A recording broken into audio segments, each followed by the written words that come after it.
Hello, आत्मवंदन सगळ्यांना. खूप खूप स्वागत आहे सगळ्यांचं. आवाज येतोय ना व्यवस्थित? हा, येत नसेल तर मला प्लीज सांगा, कारण ते काहीतरी माझ्या लॅपटॉपला काहीतरी लावलेलं होतं दुसरं, मला माहित नाही ते काय आहे. तर माझ्या हसबंडनी ते लावून काहीतरी ते काम करत होते. तर मला वाटलं आवाज येतोय का नाही काय माहिती, असं वाटलं. सगळ्या माझ्या ध्यानी कुटुंबाचं मी हृदयापासून खूप खूप खूप स्वागत करते आणि सगळ्यांचे आभार मानते.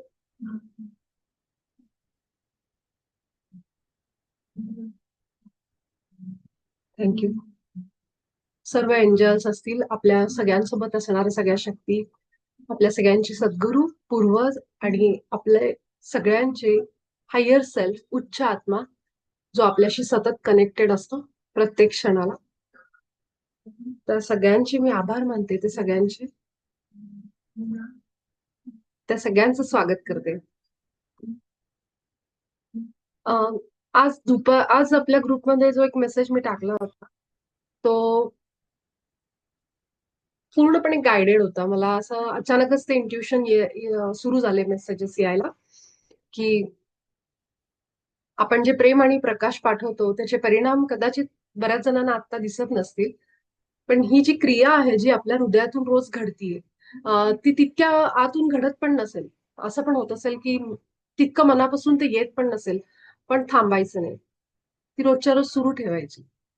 कधीतरी पुढच्या एका येणाऱ्या काळामध्ये कुठे आपण कामासाठी गेलोय किंवा अजून कुठे गेलोय, अचानकपणे त्या ठिकाणी गेल्यावर आपल्याला समजेल की जी लोक पूर्वी त्या ठिकाणची असतील, अनुभव आपला चांगला नसेल तितका, पण ह्यावेळेस तुम्हाला गेल्यावर बदल जाणवतील, की अचानकच ती लोक ज्यांनी आधी मला चांगली वागणूक नाही दिली, अशी लोक अचानकच चांगल्या पद्धतीने माझ्याशी बोलतायत, वागतायत आणि माझी कामं होत आहेत तिथली.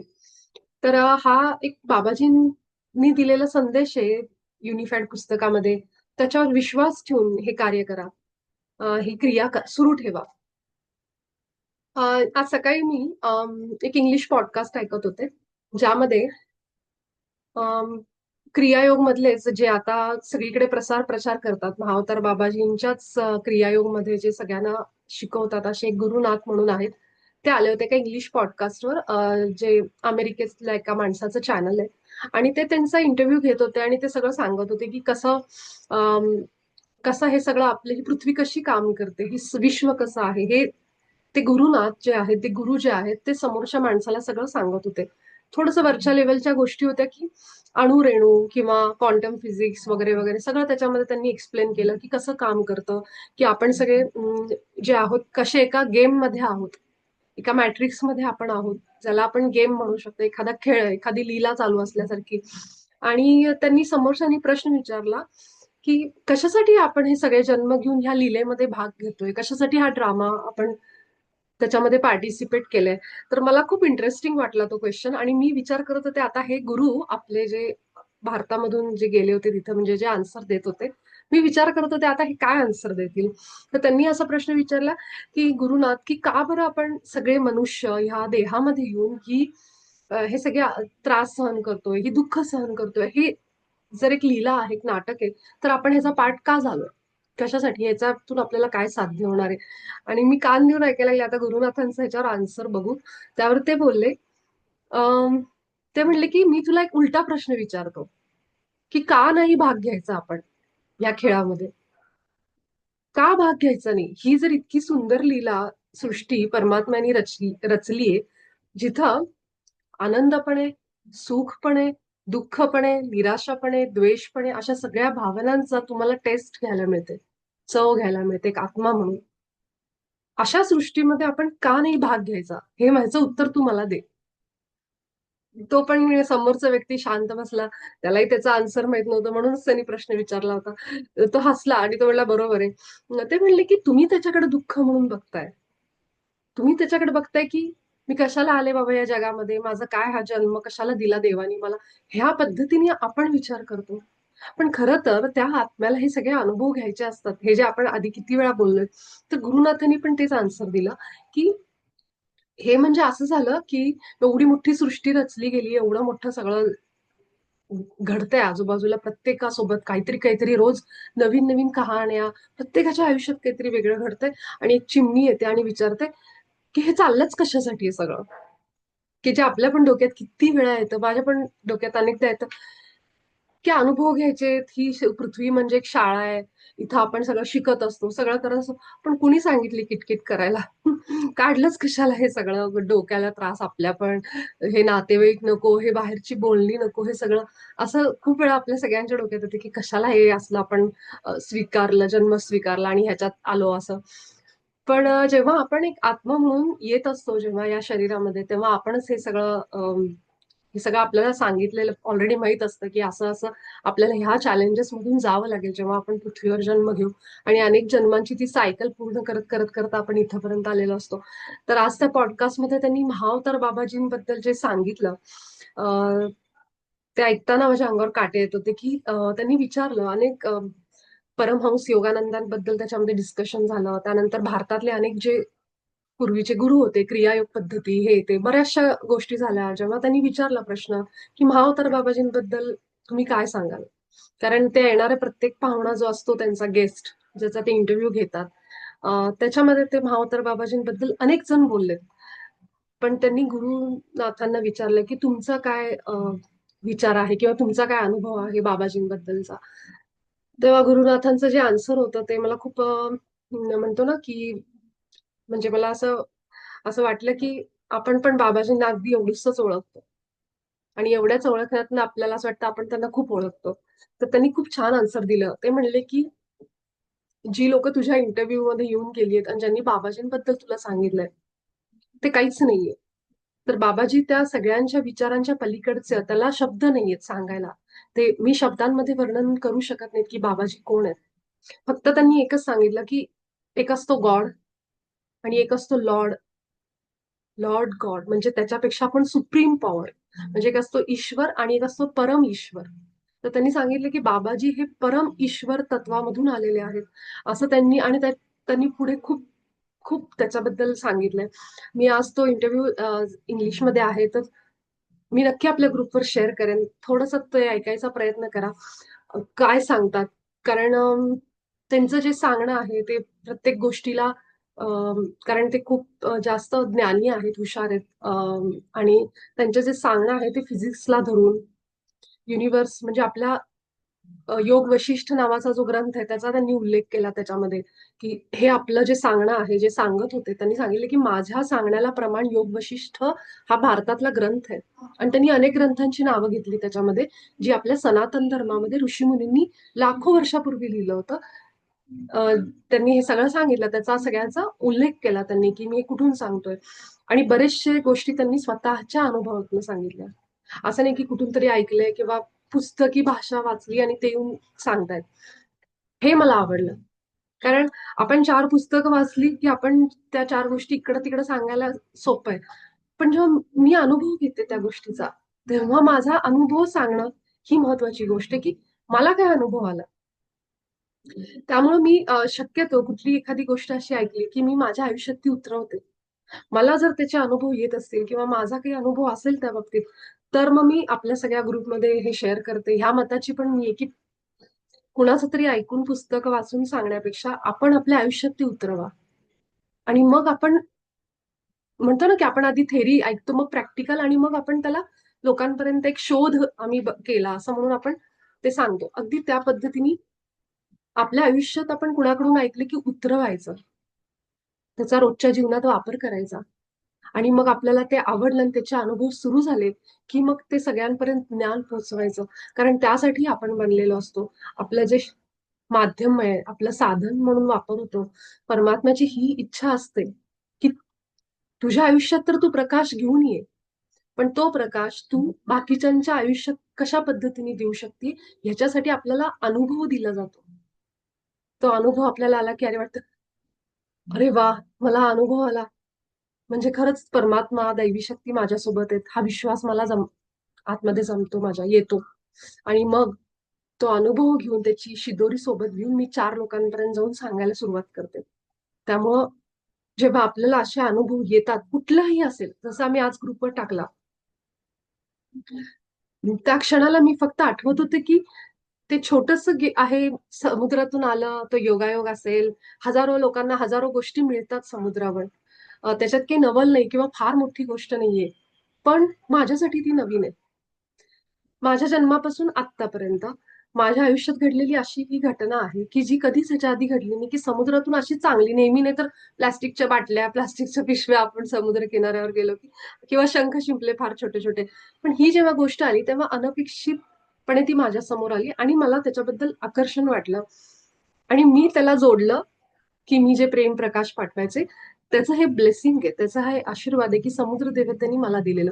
कारण तो समुद्र किनारा इतका स्वच्छ होता, ज्या ठिकाणी मी बसले होते इतका स्वच्छ होता की शोधूनही, म्हणजे मी असं बघायला गेले तरी इतकी ही घाण मला सापडत नव्हती. कारण तिथं क्लिनिंगसाठी सतत लोक येत होती आणि कुणी काही टाकलं समजा चुकून, पटकन ते क्लीन करायचे. आणि दंड होता तिथं, तुम्ही जर घाण काही केली, काही टाकलं कचरा. अशा समुद्रकिनाऱ्यावर मला काही दिसलं नाही, मला एक शंख शिंपला सुद्धा दिसला नाही. आणि तेव्हा तिथं ते त्या क्षणाला जेव्हा मी एकटी असताना ते माझ्यासोबत वाहत आलं माझ्याजवळ, तेव्हा मला ते आकर्षित करत होतं त्याच्याकडे. मग ही गोष्ट मी जोडली, जे मी रोज प्रेम प्रकाश पाठवायचे त्या जागेला जायच्या आधीच त्याच्याशी जोडली. म्हणजे हे सगळं सांगण्यामागचा हेतू असा आहे की परमात्मा आपल्याला हे अनुभव का देतो, की त्या अनुभवातून मला जे आनंद मिळालाय, सुख मिळालंय आणि मला तो अनुभव वाटतोय की काहीतरी दैवी घडलं बाबा, काहीतरी चमत्कारिक घडलं असं मला वाटतंय. मग मी तो अनुभव जेव्हा घेते तेव्हा मी 4 लोकांना जाऊन सांगते, जसं आज मी सांगितलं की हे असं असं घडलं. मग त्याच्या मागे कारण काय, की मी आधी भावावतर बाबाजींच्या युनिफाईड पुस्तकामुळे मला हे समजलं होतं की तुम्ही नुसते तुमचे व्हायब्रेशन्स पाठवा, प्रेम प्रकाश पाठवा. जिथे कुठे तुम्ही जाणार असाल त्या जागेला पाठवा. नसाल जाणार, घरात बसलाय तुम्ही, सकाळी रात्री झोपायच्या आधी तुम्ही त्या सगळ्या रचनेला, जे काही आपल्या आजूबाजूला आहे, ही हवा पण आहे, ही पण रचनेचाच भाग आहे. कारण आपली पृथ्वी आत्ता अंतराळात आहे आणि आपणही अंतराळात आहोत. तर त्या प्रत्येक रचनेला परमात्म्याचं क्रिएशन त्यांनी बनवलंय असं समजून त्याला प्रेम प्रकाश पाठवा. तेव्हा मला कदाचित त्याची डेप्थ, त्याची खोली कळली नाही. पण हळूहळू मी रोजच्या रोज जसं जसं सुरुवातीला विश्वास नव्हता की असं काही होईल, आपले काही व्हायब्रेशन चेंज होतील किंवा माझे विचार बदलतील. पण मी ते करत राहिले. हळूहळू हळूहळू काय झालं, रोजच्या करण्यामुळं सृष्टीचं काय झालं मला माहित नाही, पण माझे व्हायब्रेशन चेंज झाले. माझ्या आतमध्ये आपणहूनच प्रत्येक गोष्टीबद्दल एक रिस्पेक्ट आणि प्रेम तयार झालं. एखादी अशी काचेची बाटली जरी बघितली तरी मला आता माहिती, हे हे जे तयार झालेलं आहे हे त्याचं आहे, हे त्याचं क्रिएशन आहे. कारण हे कुणाच्या तरी डोक्यातून आलेलं आहे. तर ही समज माझी वाढली आणि त्यासाठी जे प्रेम हृदयात उत्पन्न व्हायला पाहिजे, जे बाबाजी सांगतात त्याप्रमाणे व्हायब्रेशन्स माझे चेंज व्हायला लागले. त्याचा फायदा मला होतोय की कुठेही गेल्यानंतर मला समजतंय की माझ्या बदललेल्या कंपनांमुळं मला जो सपोर्ट मिळतोय लोकांकडनं, जे आधी खूप त्रास व्हायचा, एक काम कुठल्या एका खेपेत व्हायचंच नाही. बाहेर गेल्यावर पण कुठे पण काहीतरी त्याच्यात 100 अडचणी यायच्या, काहीतरी हे व्हायचं ते व्हायचं. कशामुळं? तेव्हा मी पॉझिटिव्ह नव्हते का? होते. पण मनामध्ये खूप शंका होत्या. खूप निगेटिव्ह, लोक चांगली नसतात, दुनिया अशीच आहे. ह्या सगळ्या आलेल्या अनुभवातून ही जी एनर्जी जमा झाली होती माझी, कुठे गेले तरी मी तीच पसरवायचे.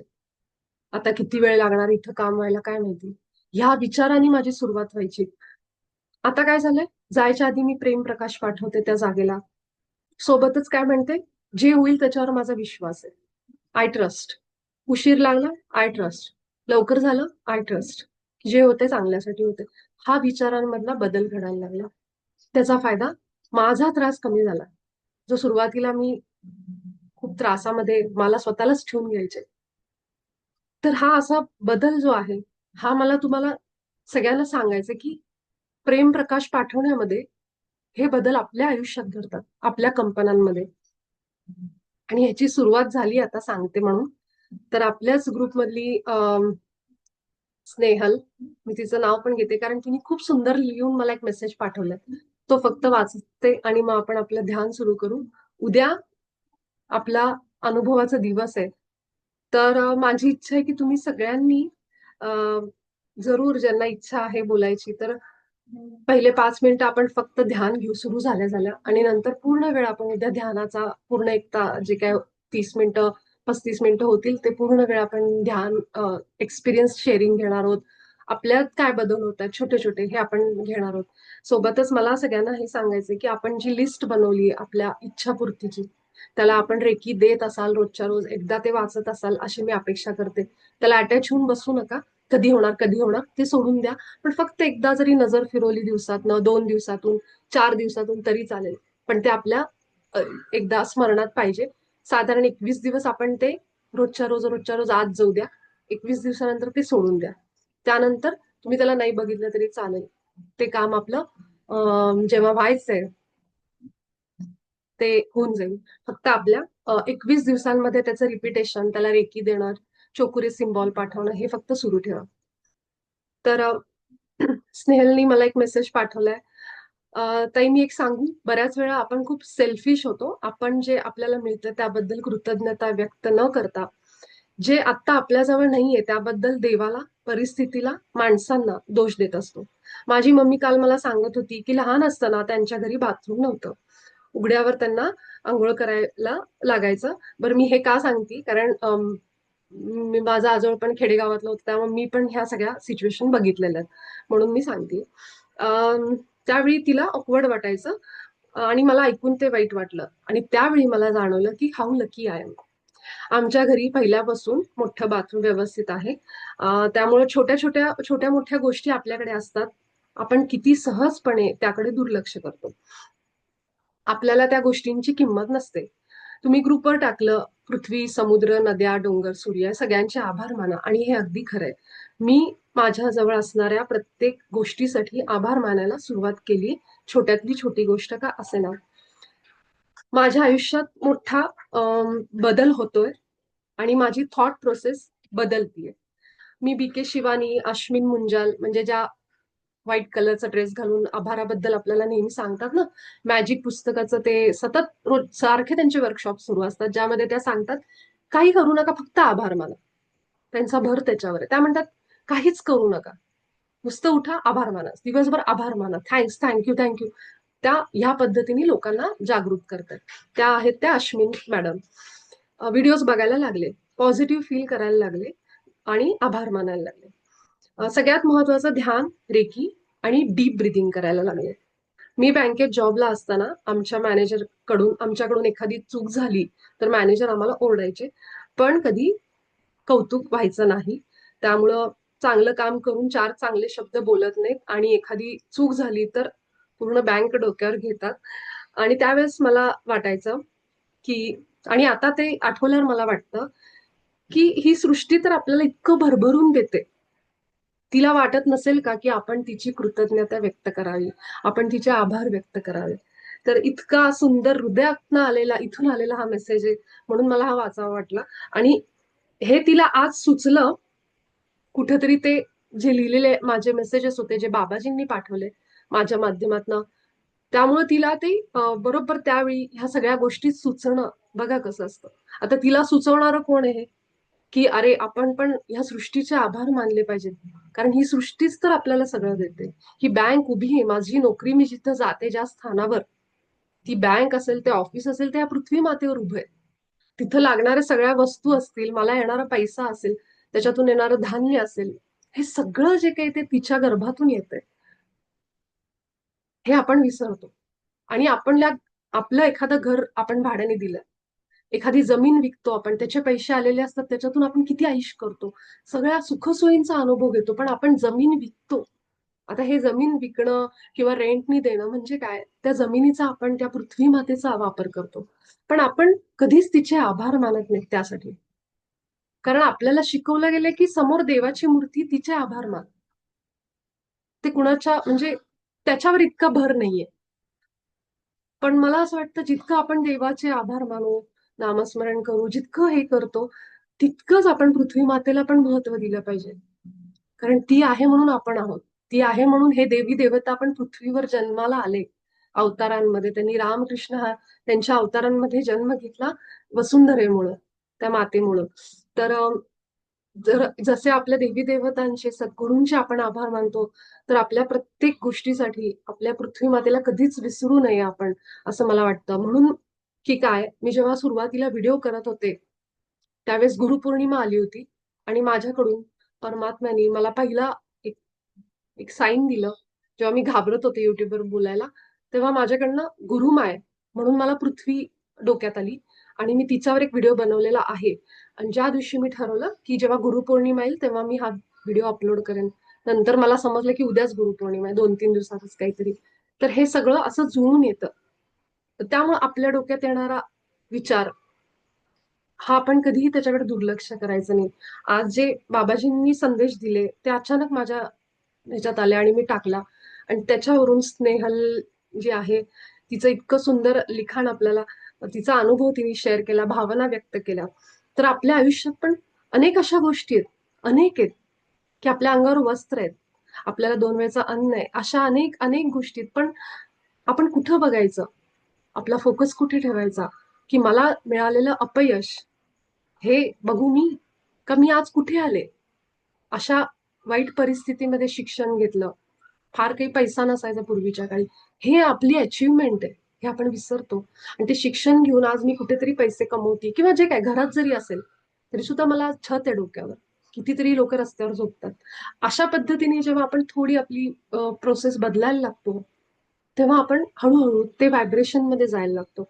मग आपण जरी वाईट माणूस आपल्याला आधी त्यांनी वाईट वागणूक दिली एखाद्या माणसाने, पुन्हा त्यालाच जरी भेटायला चाललोय, तरी सुद्धा आपण त्याला प्रेम आणि प्रकाश पाठवतो किंवा चांगल्या व्हायब्रेशन्स पाठवतो. कदाचित त्यावेळी भेटल्यावर त्या माणसाची कंपन बदललेली असते. का?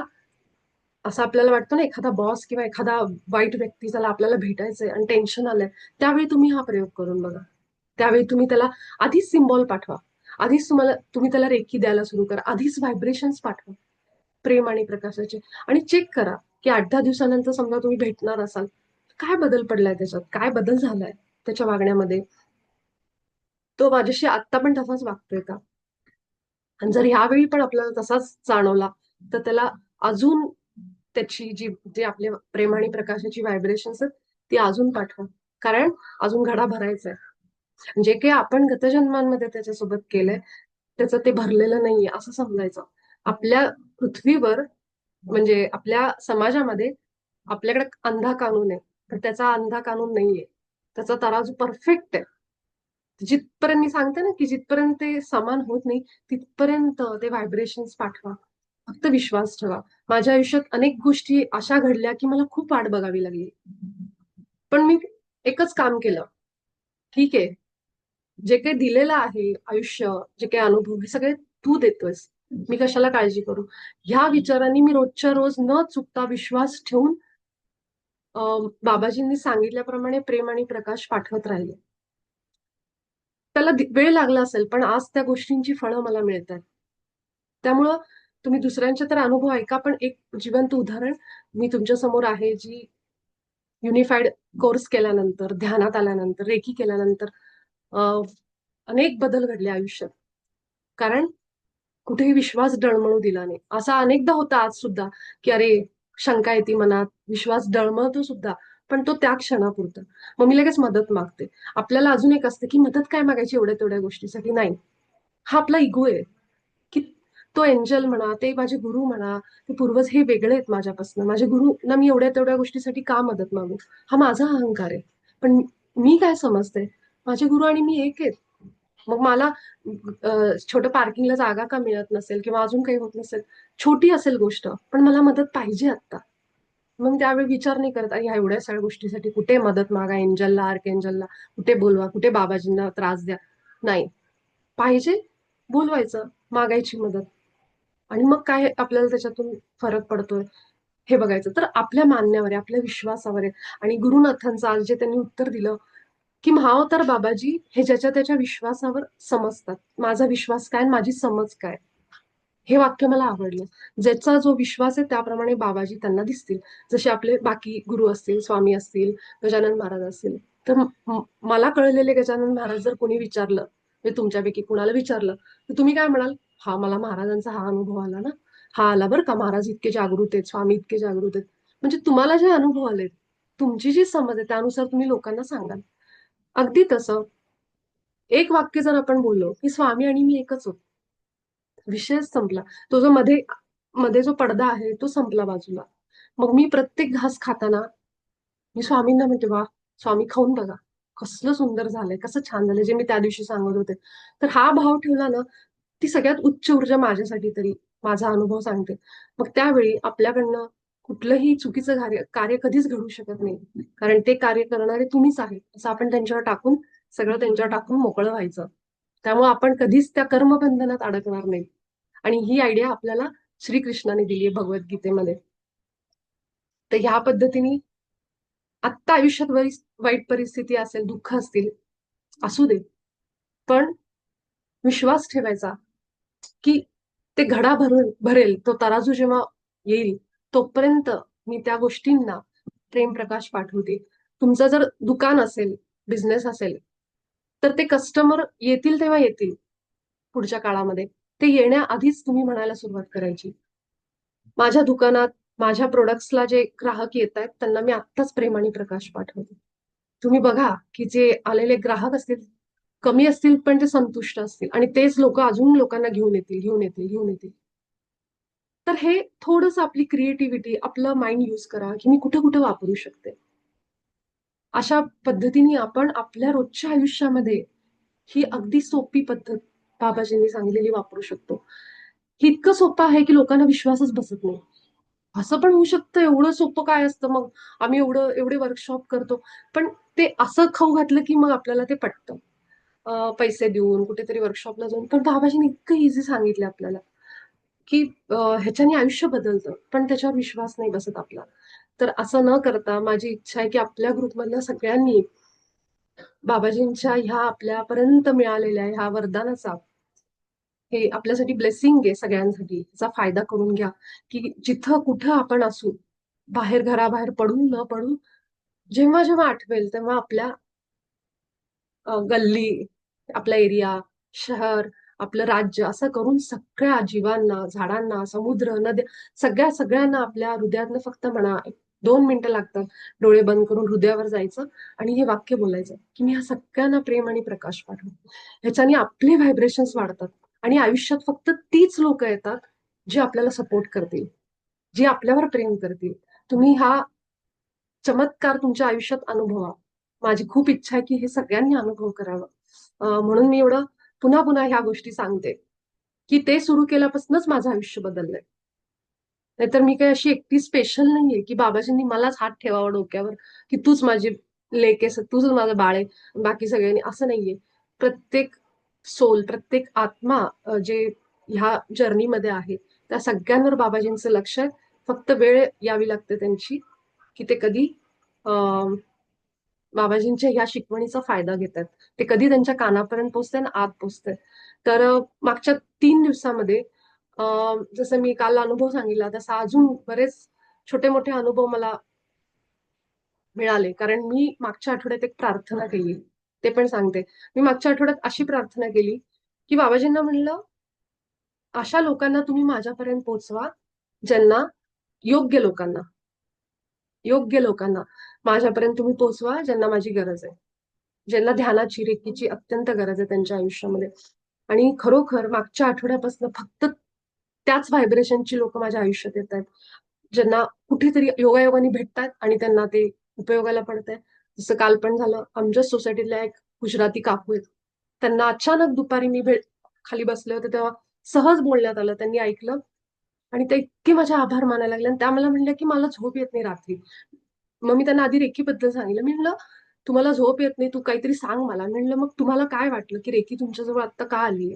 मी तुम्हाला एवढं सगळं सांगितलं, ह्याचं कारणच हे की तुमची जी झोपेचा प्रॉब्लेम आहे, बाकी त्यांच्या काही घरातले प्रॉब्लेम्स आहेत, त्यासाठीच तुमच्यापर्यंत हे पोहोचलेलं आहे. आणि त्यांनी अगदी रात्रीच काल लगेचच ध्यान सुरुवात केलं. मला आज सकाळी मेसेज आला की मी किती दिवसांनी शांत झोपले काल. फक्त 15 मिनिटाचं ध्यान त्यांनी काल रात्री केलं. तर हे त्याच्यापर्यंत पोहोचतं, अशा लोकांपर्यंत. पण किती जण घेतात माहित नाही, किती जण ऐकतात सोडून देतात, ह्याच्यात काही लॉजिक नाही, असं काही होत नाही. जसं मी करायचे, मी सुरुवातीला तशीच होते. त्यामुळं त्यामुळे विश्वास ठेवून आपल्यापर्यंत आलेल्या गोष्टी त्याचा दुर्लक्षित न करता त्याचा विचार करायचा. आणि अजून मी सांगेन, पण उद्या सांगेन. उद्या किंवा परवा सांगेन. उद्या आपल्या तुमच्या सगळ्यांचा दिवस आहे बोलायचा. ज्या गोष्टी आपल्याला पाहिजे असतात, त्या गोष्टींना आपण जास्त पाहिजे असतो. हे लक्षात ठेवायचं. मला जर मी इथे आहे आणि मला हे पाहिजे, या गोष्टीचा मला खूप ओढ लागलीये. पण ही गोष्ट आपल्याकडे यायला इतकी उत्सुक असते. पण आपणच एक मध्ये ब्लॉकेज टाकून ठेवलेलं असतं. कसं येणार, कधी येणार, कुठे येणार, कुणामुळे येणार. हे आपलं ब्लॉकेजमुळे ही वस्तू आपल्याकडे येऊ शकत नाही. तर सगळ्यात आधी आपण आपले शत्रू जे आहेत विचार त्यांनाच बाजूला करायचं. मला हे पाहिजे, कसं येणार, काय येणार, तुझं तू बघ. त्याप्रमाणे ती वस्तू इझिली आपल्याकडे येते. हा विश्वास आपण ठेवायचा सगळ्यांनी. तर हा मला एक आज मला हे सांगणं होतं, ते मला तुम्हाला सगळ्यांना सांगावं वाटलं, म्हणून मी आज बराच वेळ घेतला, मला माहितीये. तर आपण जेवढा वेळ आहे तेवढा वेळ आपण ध्यान करू. आणि उद्यासाठी सगळ्यांनी आपले असेच अनुभव शेअर करा. आपलं सांगणं जे काही आहे ते वाटलं तर पॉइंट्समध्ये लिहून ठेवा आणि उद्या आपण नक्की ते सेशन आपलं घेऊ. जेणेकरून गुरुवारचा दिवस, गुरूंचा दिवस आहे, तो आपण कारणी लावू आणि पॉझिटिव्हिटी जेवढी आपल्या आयुष्यातून बाहेर जातीये, तेवढी म्हणजे सगळ्यांपर्यंत पसरतीये, तेवढा आपण प्रयत्न करू. ठीक आहे? तर ह्याच नोटवर आपण आपलं एक थोड्या वेळाचं डीप ब्रिथिंगच घेणार आहोत आपण आज. तर दीर्घ श्वासाचं ध्यान घेऊ आपण 10 मिनिटं. सगळेजण डोळे मिटून जो काही आपल्याकडे वेळ आहे तो वेळ आपण आज दीर्घ श्वासासाठी देऊ. दीर्घ श्वासाचे अनेक फायदे आपल्याला मी अनेक वेळा सांगितले. हा, हळूहळू आपण ध्यान अवस्थेमध्ये येऊन आपल्या शरीराला रिलॅक्स सोडा. आपले खांदे रिलॅक्स करा, शिथिल करा. अगदी कोमलपणे आपले डोळे मिटा. सगळ्यात आधी एक मोठा श्वास घेऊन आपल्या तोंडावाटे रिलॅक्स व्हा. श्वास बाहेर सोडा. असा आवाज पण तुम्ही करू शकता बाहेर सोडताना. अजून एक मोठा श्वास आपल्या नाकानी.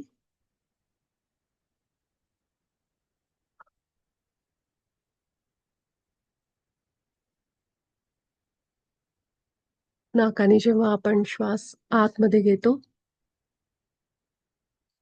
विचार करायचा की मी आता शक्ती आतमध्ये घेते.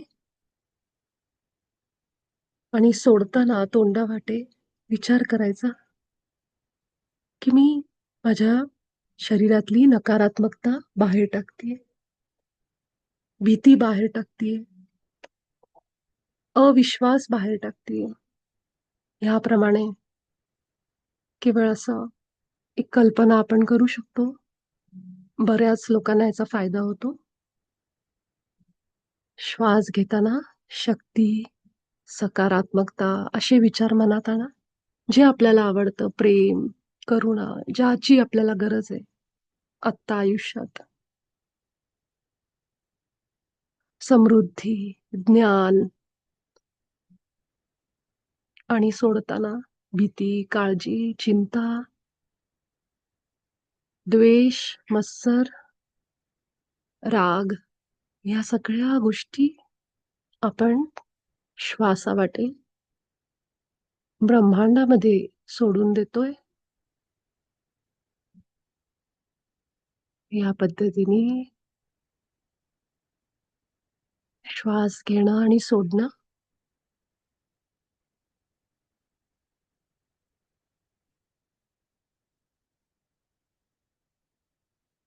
आता आपण दीर्घ पोटातून श्वास घेऊ.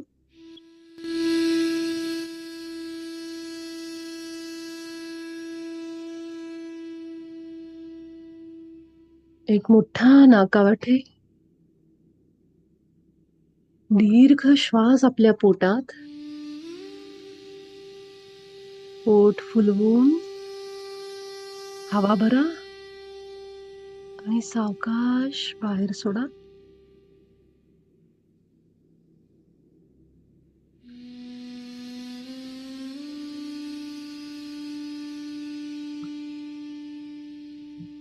तीन श्वास आपण रोखून धरू. एक मोठा श्वास आतमध्ये पोटात. 3 सेकंद श्वास थांबवा. 1, 2, 3 आणि सावकाश जाणाऱ्या नाकावाटे जाणाऱ्या श्वासाने बाहेर सोडून द्या. पुन्हा एकदा असे 3 वेळा श्वास घ्या आपापल्या सोयीनुसार. 3 सेकंद श्वास रोखायचा, थांबवायचा आणि मग हळूवार नाकातून त्या श्वासाला सोडून द्यायचं.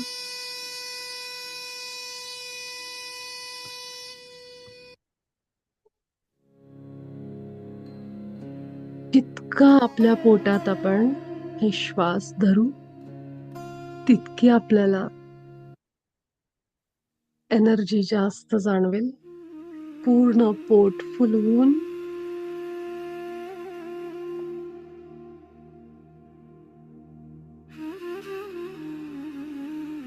त्यानंतर छाती फुलवून दीर्घ दीर्घ श्वास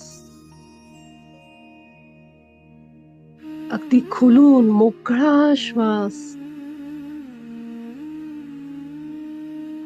जितके मोठे मोठे दीर्घ घेता येतील तितके घ्या.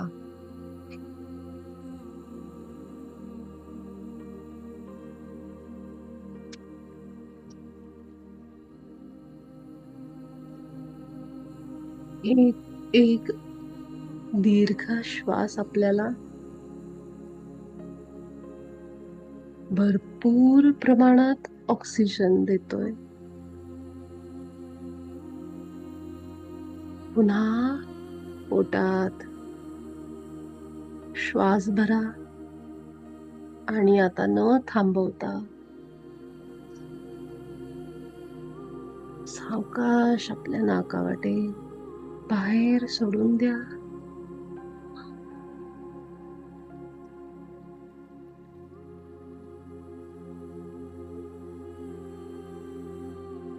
हा दीर्घ श्वासांची क्रिया आपल्याला मोकळ्या स्वतंत्र जीवनाची आठवण करून देतं.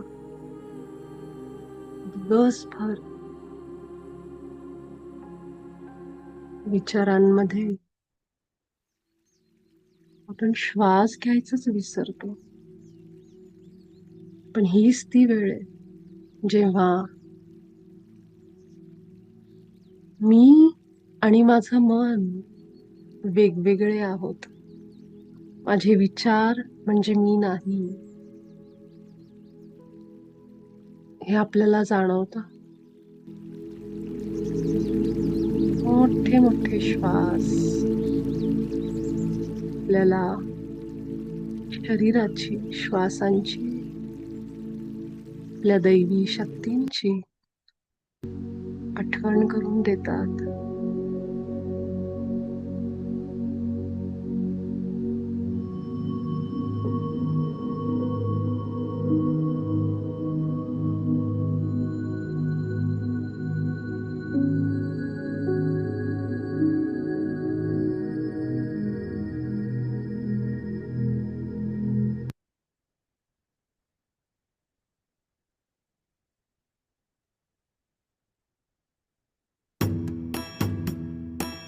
आपल्या आतमध्ये असणाऱ्या शिवाला, शक्तीला दीर्घ श्वासांद्वारे सांगा,